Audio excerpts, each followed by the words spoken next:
2022년 6월 29일 밤 11시 19분을 지나고 있습니다.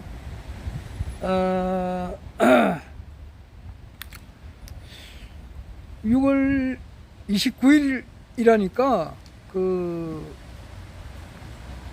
아마 오래전이네요.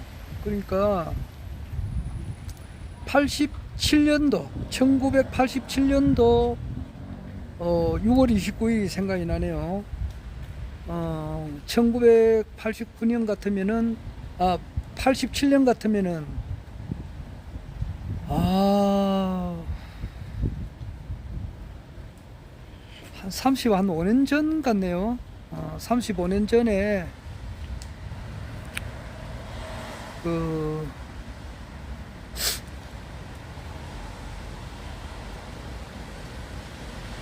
노태우 그 당시 이제 민정당 대통령 후보였죠. 이분이 6.29 선언을 한 날이 돼서 좀 기억이 납니다.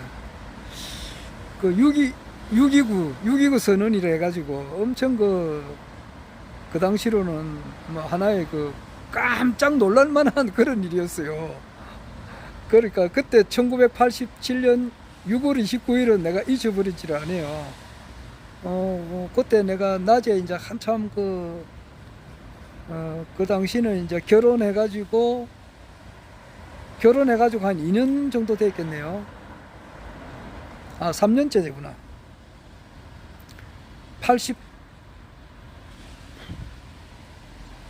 2년이고.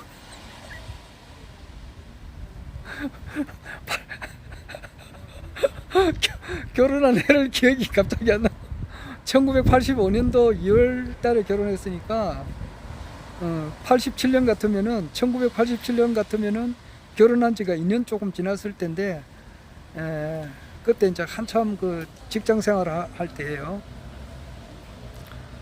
그때 외근을 하는데, 지금 부산 이제 송도 윗길, 거기에서 자전거를 타고 가면서 이제 지나가면서 텔레비에 보니까 6.29 선언을 노태우 그 당시 민정당 후보가 하는 것을 보고 깜짝 놀랐던 그런 기억이 납니다. 아마 35년이 됐네요.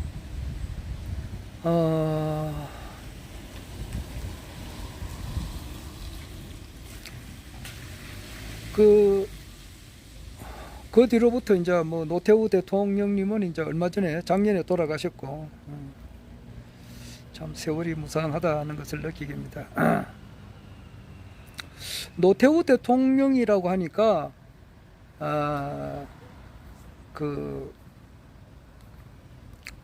노태우 대통령을 염을 내주신 분이 있어요. 그분이 전두환 대통령도 염을 내줬어요. 그리고 최규하 대통령도 염을 내줬어요. 그런 분이 있습니다. 내가 그분 이름까지도 알았는데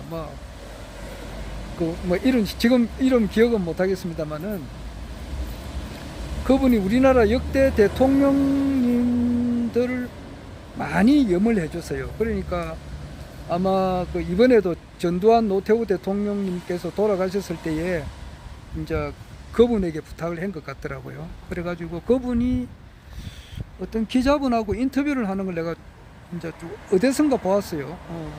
보았는데 하신 말씀이 자기가 생각했던 노태우를 전혀 모르겠더라, 그렇게 하더라고요. 그러니까 가족이니까, 그러니까 노태우 대통령님의 이제 김옥숙 여사죠. 그분은 이제 옆에 같이 있으니까 자기 남편이라는 걸 알잖아요. 그러나 일반 사람들이 갈 때는 노태우 하면은 6.29 선언할 때, 그리고 이제 노태우 대통령 재직할 때 우리 그 모습만 계속 기억하고 있잖아요. 근데 그 모습하고는 전혀 다르다는 거예요. 그러니까 자기가 볼 때는 이분이 노태우인지 딴 사람인지 전혀 모르겠더라 이거지.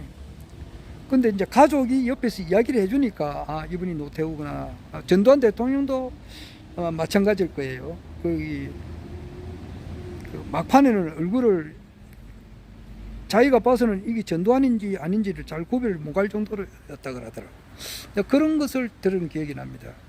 그러니까 막판에는 그 노태우 대통령님께서 건강이 그렇게 안 좋은 거는 확실하잖아요. 그러니까 그 모습은 우리가 이제 언론을 통해서 볼 수가 없잖아요. 그러니까 그 안 좋은 점은 그 공개를 안 하는 게 좋잖아요. 그러니까 노태우 대통령님께서 그 연결식 할 때 그 텔레비로 보니까 그 6.29 선언을 할 때 그 모습, 그리고 대통령으로 재직할 때 그 모습을 이렇게 영정사진으로 걸었으니까 그 모습만 우리가 알지, 막판에 막 이렇게 굉장히 이제 그 건강이 안 좋은 상태에서 돌아가시는 그 모습은 우리는 알 수가 없어요. 사진을 모르니까. 아마 추측만 가능한 거죠. 어떤 분의 이제 어떤 종교단체에 내가 전에도 이야기했습니다만은 그 장시성을 가진 사람은 그 옛날에 또 아주 오랜 옛날에도 천자를 사칭한 사람이 있었던가 봐요. 가짜 천자가 있었는데 9명이 있었다 그러더라고. 그 9명을 전부 다 활로서 다 죽였다 그러더라고. 그래서 이제 그 진짜 천자로부터 긴 장자에다가 하설붕자를 합쳐가지고 장시성을 하사받았다 그래요. 그 정도로 가짜 천자가 많아. 그 당시에도 있었다는 이야기가 있습니다. 있었고 지금도 그렇게 있죠. 지금도 각종 그 기독교나 뭐 불교나 또는 뭐 강정산이나 이것을 등에 업고 가짜 구세주 역할을 하는 사람들이 많이 있어요. 그런 문제는 참 진짜 입에 함부로 담기가 힘듭니다. 탕명한 씨라고 있어요. 탕명한 씨, 이분이 일반 사람들은 모르죠. 탕명한 씨라고 종교 연구하시는 분이에요. 이분이 항상 그 유서를 써가지고 다녔습니다. 그래가지고 그 우리나라의 사이비 종교를 전부 다 추적해가지고 밝혀내는, 특히 이제 기독교 계통에서 이제 그것을 연구하신 분인데 항상 이분은 유서를 써가지고 다녔습니다. 언제 자기는 이제 그 광적인 어떤 사이비 그 신도라든지 그 뭐 그런 쪽으로부터 이제 죽을지 모르니까 항상 유서를 써가지고 다니는 분인데 아니나 다를까 타살을 당해 죽었어요. 그러니까 아마 칼에 찔려 죽었던가 아마 그래요. 하여튼 타살 당했어요. 총은 아니고, 우리나라에 총은 없잖아요. 그러니까 칼에 찔렸거나 안 그러면 어디 하여튼 간에 그 강한 어떻게 이제 물리적인 어떤 그 충격을 받아서 죽었다고. 아주 탕명환 씨라고 그 인터넷 치면 다 아마 나올 거예요. 그 정도로 그 사이비 종교를 언급하는 것은 그만큼 위험한 겁니다. 그래서 그 말을 함부로 할 수가 없어요. 어떤 단체, 특히 교주 이름 이런 거는 그 자기 목숨 내놓고 말을 하려면 하든가, 안 그러면은 좀 조용하게 살려면은 그런 말을 잘 할 수는 없어요. 그런데 언젠가는 이거는 사회 암적인 존재니까 이거는 언젠가는 정리가 돼도 돼야 되는 겁니다. 가정 파탄을 일으키고 하는 그런 사람들 말이야. 사이비 종교 교주들이 있어요. 그 사이비 종교 교주 가운데 한 분이 내가 아는데, 그분이 그 돌아갈 때 그 모습이 전혀 평상시 모습하고 전혀 달랐다 그러거든. 한 1년 정도 아팠어요. 한 2년 정도 아파가지고 돌아가셨는데, 그냥 돌아갈 때 그 모습은 엄청 그 안 좋은 모습이었다고. 그런 거 볼 때에 참 그 아마 노태우 대통령님은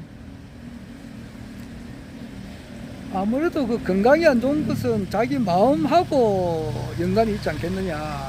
자기가 이제 그 대통령으로 쭉 이래 있다가 나와가지고 저 김영삼 대통령 시절 때에 이제 다시 이제 깜빵 가고 말이지. 거기서 자기 명예가 딱 가라앉혀버리고 자기가 이제 가지고 있는 재산 전부 다 이제 이렇게 추징당하고, 그러한 가운데서 자기 동생이 노재우하고 이제 또 소송 관계도 있고 막 그렇게 하는 가운데 이제 추징금을 전부 다 완납하는 과정에서 하여튼 여러 가지로 힘들었던가 보더라고.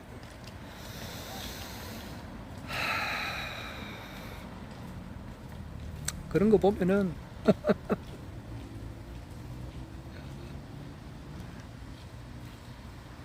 사람의 그 교육의 궁극적인 목적은 자아 완성에 둬야 돼요. 자아 완성, 인격의 완성, 불교로 말하면 성불.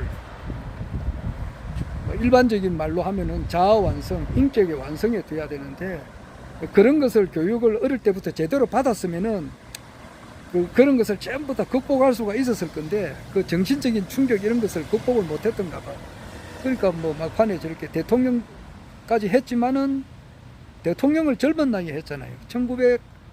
노태우 대통령이 1932년생이니까 물론 뭐 우리나라 역대 대통령 중에서 이제 박정희 대통령께서 46살로 가장 최연소 대통령이고, 노태우 대통령은 1932년생이니까 88년도에 됐으니까 87년도에 당선됐지. 87에서 31을 빼면은 55세, 56세에 됐네. 젊은 나이에 대통령 됐다고. 56세 같으면은 요즘 말로 보면 애잖아. 뭐 어린애인데, 어린애는 아니지만은 아주 젊은 사람이잖아요. 56세에 대통령 됐다 그러면 좀 젊었을 때 한 건데, 그 기초가 인생의 기초 원뿌리가 좀 잘못된 거잖아.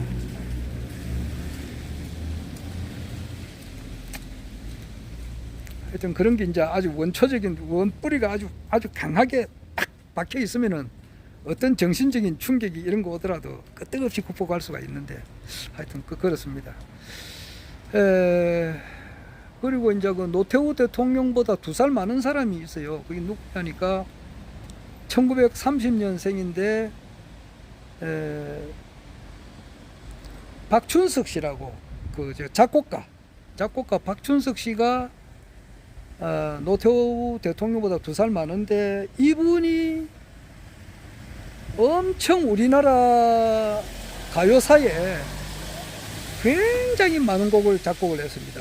그러니까 그 오늘처럼 이렇게 비가 좀 오는 날에는 듣기 좋은 곡이 뭐냐면은 초우라는 노래가 굉장히 듣기가 좋아요. 오늘처럼 비가 보슬보슬, 지금 뭐 장마 기간인데 비가 좀 이렇게 오는 날에는 초우라는 노래를 들으면은 굉장히 좋습니다. 조금 전에도 듣고 이랬는데,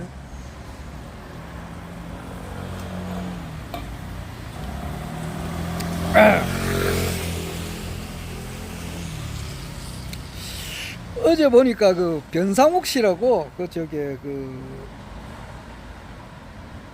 YTN에서 이제 뉴스가 있는 밤 그것을 이제 하다가 YTN에서 잘려가지고 이제 서울교통방송에 이제 옮겼어요. 옮겨가지고 이분이 이제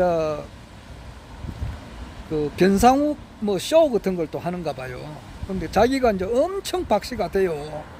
변상욱 씨가. 와, 놀랬습니다. 그래가지고 이분이 뭐 탱고가 어떻게 나와가지고 뭐 어떻다. 그리고 이제 뭐 짐작이라는 말이 무슨 말이냐. 이런 말도 또 연습 하더라고. 그리고 하여튼 엄청 어제 짤짤이 쇼에서 나와가지고 서울교통방송에 거기서 나와가지고 이제 변상욱 씨가 이야기를 하는데 아주 재밌겠더라고 보니까. 지금 그러니까 대통령을 만들어내는 그 과정도 이야기를 하더라고요. 이제 우리나라 이제 언론을 휘어잡는 그런 어떤 모임이 있는가 봐요. 그런 데서 이제 야, 이번에 대통령을 누구로 하면 좋겠냐, 이제 이렇게 자기들끼리 대화를 하는가 봐. 그러면 야, 전마 저거 안 괜찮나? 이제 그렇게 하는가 봐. 그러면은, 아, 그래. 금방 그거 괜찮겠다. 아, 그래. 그럼 그 사람 뛰어보자. 이래가지고 막 언론에서 막 차차차 이래가지고 막 동원해가지고 막 이게 대통령을 만들어내는 어떤 그런 과정을 이야기하더라고. 아, 그래서 그 변상욱 씨 참 재미가 있대요. 아마 그 기대가 될 때예요. 지금 요즘 내가 가장 재미있게 듣고 있는 거는 정말 그 월드컵보다 더 재밌는 것이 나는 변희재 그 씨의 미디어 워치 이제 그 방송을 꼭 엄청 재밌게 봐요. 저녁 6시부터 7시 딱 1시간 하는데 그것뿐만 아니라 이제 변희재 씨가 나오는 방송을 거의 다 봅니다. 그러니까 굉장히 그 재미가 있어요. 아주 재미가 있습니다. 그랬는데 이제 하나 더 생겼다고. 변상욱 그 아직 그 프로그램 그 제목은 정해지지 않았는데 변상욱 씨의 이제 어떤 그 이야기예요. 그러니까 그 자기가 이때까지 그 기자 생활을 한 40년간 하면서 알고 보고 듣고 느낀 거 이런 거 모든 것을 총동원해 가지고 싹 이제 풀어내는 거예요. 그래서 어제는 그 맛만 보여주던데 대통령을 만들어내는 과정 언론기관에서 이제 그래가지고 이제 그 하는 거 보니까 상당히 재미가 있더라고요. 뭐 그것은 그렇고 그러니까 박춘석 오늘 같은 날은 말이에요. 그 저기 비가 좀 이렇게 보슬보슬하게 오는 날에는 그 초우라는 노래가 참 좋습니다. 그러니까 그 초우라는 노래를 이제 작곡하신 분이 박춘석 씨예요. 그러니까 그게 아마 불멸의 명곡입니다. 그게 그래가지고 그 초우라는 그 좋은 노래가 나오면은 거기에 대해 영화도 나와요. 그러니까 1966년도에 나온 그 영화 초우라는 영화를 뭐 잠깐 이렇게 보니까 그 문희하고 이제 돌아가신 신성일님하고 나와가지고 이제 영화하는 모습을 보니까 참 그 당시에 문희가 굉장히 미인이었거든요. 그 참 감개무량합니다. 그리고 그 초우는 저 이제 패티킴이 불렀어요. 그래가지고 아주 인기 있는 노래였어요. 가슴 속에 스며드는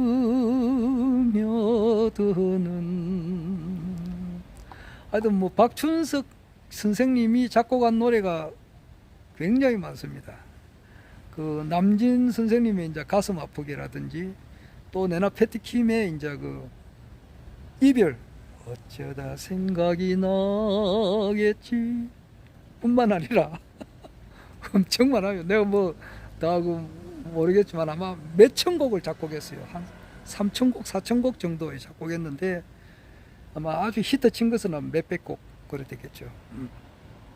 그 중에서 이제 초우라는 노래는 박춘석 씨의 아주 불멸의 그 작곡입니다. 그리고 안다성 씨의 이제 사랑의 메아리 칠 때 바닷가에서 이가 아마 박춘석 씨 작곡이에요.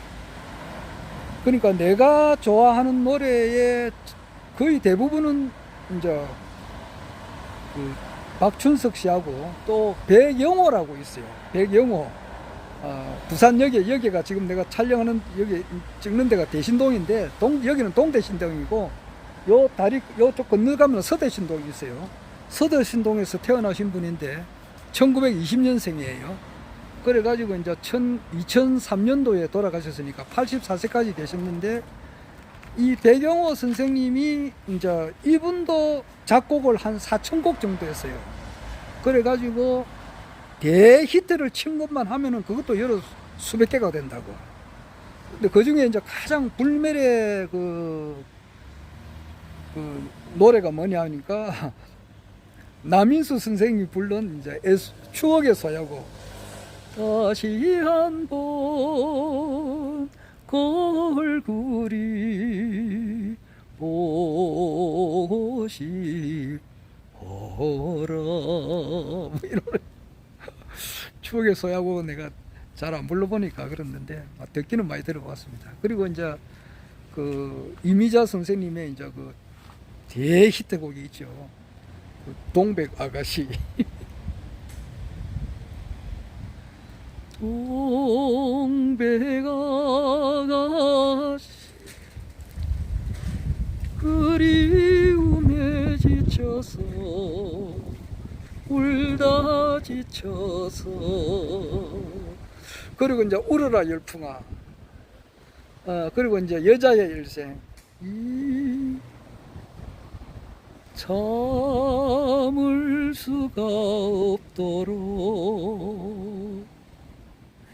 이 가슴이 아파도 이 노래 또 뭐 아시 예 그리고 이제 손인호 선생님이 불른 그 해운대 엘레이지 언제까지나 언제까지나 이 노래 헤어지지 말자고 그리고 이제 그 남상규 선생님이 부른 저게 이제 축풍령 우리 허경영 총재님도 이 노래 불렀습니다. 축풍령 고개마다 이 노래 말이야. 하여튼 뭐 또 문주란이 부른 동숙의 노래 이것도 백영호 선생님이 작곡했습니다. 하여튼 간에 그럼 뭐 어마무시하게 많은 이제 작곡을 하신 분인데 작곡을 하셨어요. 작곡을 하셨고 그러니까 그 가수들은 이렇게 많이 있지만은 작곡자도 많이 있지만은 정말 이렇게 히트를 많이 낸 작곡가는 우리나라 가요사에서 박춘석 선생님하고 백영호 선생님 이 두 분을 보니까 그 내가 크게 이제 꽂을 수가 있겠네요. 우리나라가 이제 그 6.25 동란을 전후로 해서 또 60년대 이제 박정희 대통령님께서 5.16 혁명하고 난 이후에 이제 우리나라가 발전할 때 이제 그때 이제 국민들의 이제 애환을 이제 담은 그런 노래. 이제 박춘석 선생님하고 백영호 선생님. 그 외에도 이제 많은 또 작곡가가 있죠. 있는데 그 두 분이 거의 내가 볼 때는 우리나라 가요의 한 70%, 한 80%는 작곡한 것 같더라.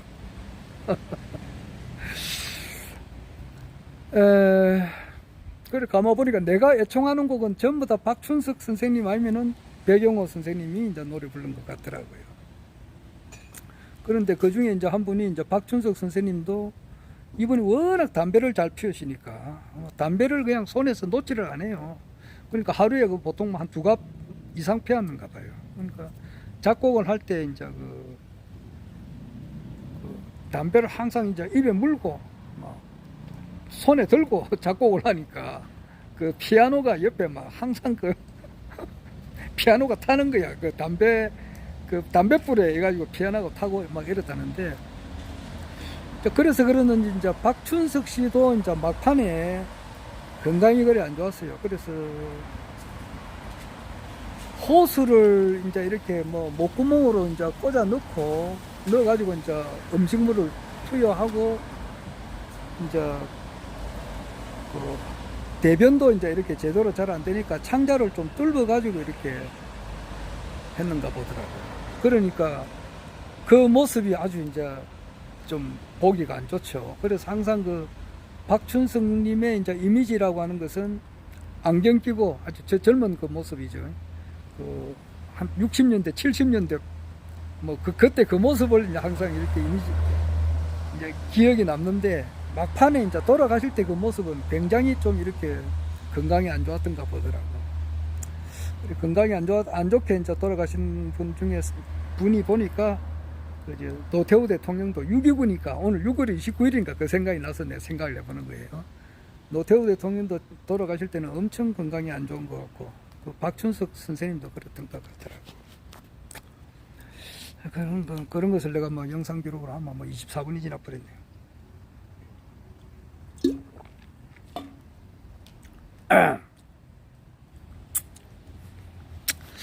오늘 뭐 영상 기록을 하나 남겨보는데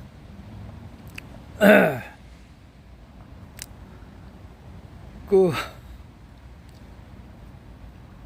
아무리 바빠도 우리 내가 이제 경남 도당방하고 부산 시당방에 있는 카톡에 뜨는 것은 대충이라도 봅니다.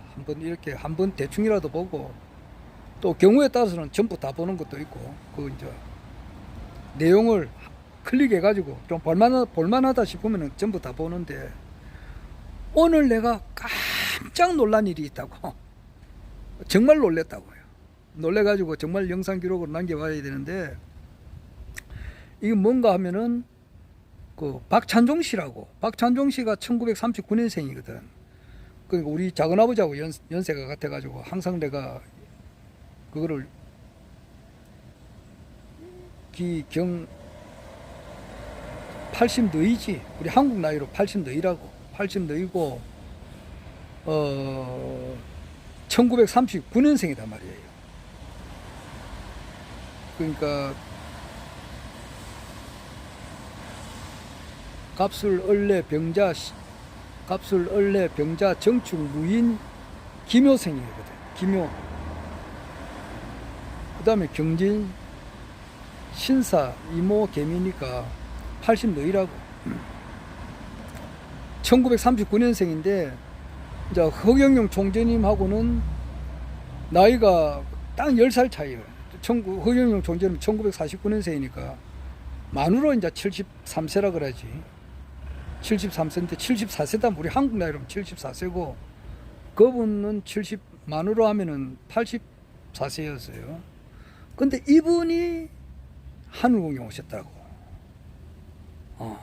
하늘궁에 왔는데 놀랬어요. 물론 이제 하늘궁에 정치인들 중에서 오신 분이 이제 옛날에 과거에 인천광역시장 하셨던 분 안상수 이분 국회의원도 이랬는데 이분이 또 찾아왔다가 이제 이번에는 또 뭐 아무것도 안 돼가지고 이제 요즘은 연락 안 하시는 것 같은데 박찬종 씨가 왔다는 것은 아주 중요한 의미를 가지고 있다고 본다 이 말이에요.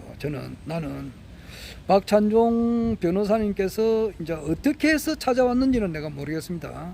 누구가 소개해서 어떠한 역량으로 해서 찾아왔는지는 제가 모르겠는데 분명히 찾아온 것은 틀림없고 거기서 연설을 한 8분 정도 서가지고 하는 것을 내가 전부 다 이제 듣게 들었는데 이제 물론 이분은 이제 박찬종님은 허경영 총재님을 그 신인이라든지 이런 거는 전혀 몰라요. 모르고 그냥 동지라 그러더라고. 허경영 동지 이제 이런 식으로 뜻을 같이 한다 그런 같이 했던 분이고 또 과거에 허경영 총재님께서 박찬종님을 좀 이렇게 도와준 일이 있었던가 봐요. 그리고 이제 정말 박찬종님도 좋은 일을 많이 했었지만은 뭐 거기에 허경영 총재님에 비해서는 발바닥에 떼도 안 된다. 뭐 자기가 본인이 그렇게 시인을 하시더라고. 그만큼 좋은 일을 많이 한다는 데에서는 높이 평가를 하고 국가혁명당이 잘 돼야 되는데 하는 그런 마음을 또 가지고 계시고 그런 것을 이야기하시더라고요. 그리고 이제 박찬종님은 지금 이제 이분은 좌익이다 우익이다 따지면은 우파에 속해요. 보수에 속해요. 그러니까 당으로 말하면은 지금 이제 국민의힘당에 아주 지지하고 박찬종님은 문재인 대통령이라든지 문재인 대통령하고 가깝게 지냈던 분 추미애라든지 조국이라든지 또 임종석이라든지 뭐 하여튼간에 문재인 정권에서 좀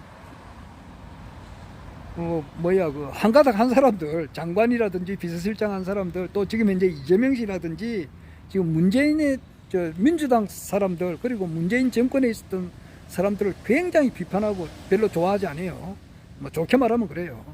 그리고 이제 이분은 우익에 대해서 지금 현재 국민의힘당이 아주 우호적이고 거기에서 이제 아주 국민의힘당의 정신적으로 상당한 큰 어른이라고 볼 수 있어요. 상당히 거기에서 이봉규 씨가 항상 이야기하다시피 우리나라의 원로시고 이제 정치적인 큰 어른이시다. 이제 이렇게 깍듯하게 대우를 하지. 이봉규가 내보다 2살 적으니까 뭐 하여튼 내한테도 작은아버지 때는 말이니까 우리 작은아버지하고 나이가 같으니까 상당히 우리 대한민국에 이제 정치적으로 이제 어른에 속하시는 분인데 영적으로 보면은 어린애밖에 안 돼요. 내가 보면은 유아원 수준밖에 안 돼요. 뭐 미안한 이야기지만은 이거는 사실이니까 그렇다고. 그 사회적인 경로라든지 이런 게 대해서는 내가 감히 따라갈 수가 없잖아. 그분은 사법고시, 행정고시, 외무고시를 3개 통과했고, 이분이 이제 그 1970년대 여기 이제 부산 서구, 내가 지금 앉아서 지금 이야기하는 데가 서구, 여기가 그 김영삼 대통령의 그 탄생지라고. 저 전라도로 치면은 목포와 같은 데라고.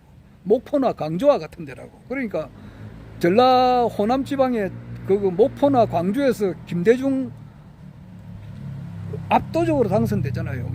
그게 뭐 김대중 아들만 나와도 되고, 김대중 대통령이 그 비서실장만 나와도 그 당선이 되다시피 하는 거고, 여기는 김영삼에 완전하게 이제 김영삼 대통령이 여기서 전부 다 8선했다고. 저 고향에서 1선했고, 여기서는 국회의원을 8번인가 당선된 사람이라고.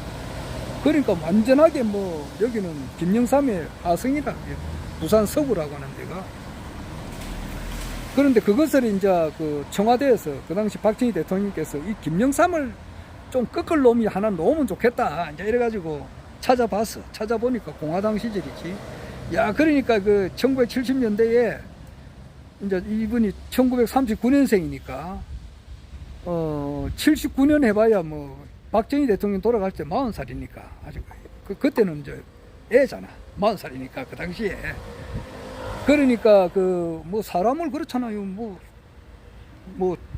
그때 기준으로 해서 보면은 40살이니까 그 당시 원로들을 보면 애잖아요. 그러니까 좀 그 40살 되기 전이라고. 그러니까 그 당시 보니까 아주 젊은 사람이 있는데, 이 사람이 행정고시, 외무고시, 뭐 사법고시를 다 합격한 사람인데 이거 아주 똑똑하고 유능하다. 아, 그래서 이거 김영삼이한테 붙어가지고 김영삼이 코를 납작하게 한번 시켜야 될 사람이 필요하다. 이제 이렇게 해가지고 여기 서구로 보냈다고. 그래 보냈는데 되진 않았지만은 하여튼간에 박찬종이가 자기가 이제 맨 처음에 할 때는 김영삼을 꺾기 위해서 그 청와대 박정희 대통령께서 이제 여기 꽂은 사람이라고. 이제 그래가지고 이제 그 사람이 정치인의 길을 걷게 됐는데, 대단하죠. 그러니까 뭐 정치 경력도 국회의원도 여러 번 했지. 여러 번 하고, 또 그 당시에 이제 6.29 선언할 때 양 단일화 해라 그랬잖아요. 말이야. 김대중하고 김영삼 단일화 해라. 그렇게 할 때 자기가 말로 그 당시는 삭발까지 하고, 그 당시 노태우가 뭐 한 800만 표 얻었고, 그러니까 전두환, 김영삼하고 김대중이가 이제 합하면은 1200만 표가 되었으니까 두 사람이 단일화 했으면은 노태우가 안 됐지. 그런 자기는 이제 섭리 같은 걸 모르니까. 그러니까 저기 백이야 3대라기고 박첨지 3대 홍두건이고, 그 다음에 이제 청의 남도유 이재전 도와주고, 그 다음에 덕의 남원붕 천원 천불, 이렇게 이제 노태우 전두환은 이미 대통령 되기로 당선돼 있다고. 그런 것을 잘 모르니까 삭발하고 막 단일화 하라 하지만은 그게 되는 게 아니거든. 하늘에 섭리가 있다고. 그런 걸 잘 모르니까 뭐야 그러는데, 하여튼 뭐 이제 그리고 이제 그 다음에 15대 때 이분이 14대 때도 나와서 14대, 15대 두 번 대통령 출마했다고. 그러니까 13대가 이제 노태우고 14대가 이제 김영삼인데, 그때 자기가 4등 했다 그러더라고. 4등하고 1등이 이제 김영삼, 2등이 김대중, 3등이 이제 정주영이고, 4등이 이제 박찬종이고, 이래 했고, 15대 때는 이제 당내 경선에서 떨어져 버렸지. 그래가지고 후보가 안 됐지. 후보가 안 됐을 거예요. 후보가 될 뻔 했는데 안 됐지. 그 당시에 당내 경선에서 떨어진 사람인데, 그 뒤로 이제 그분이 박찬종 씨가 변호사로 했을 때, 지금 송영길이 지금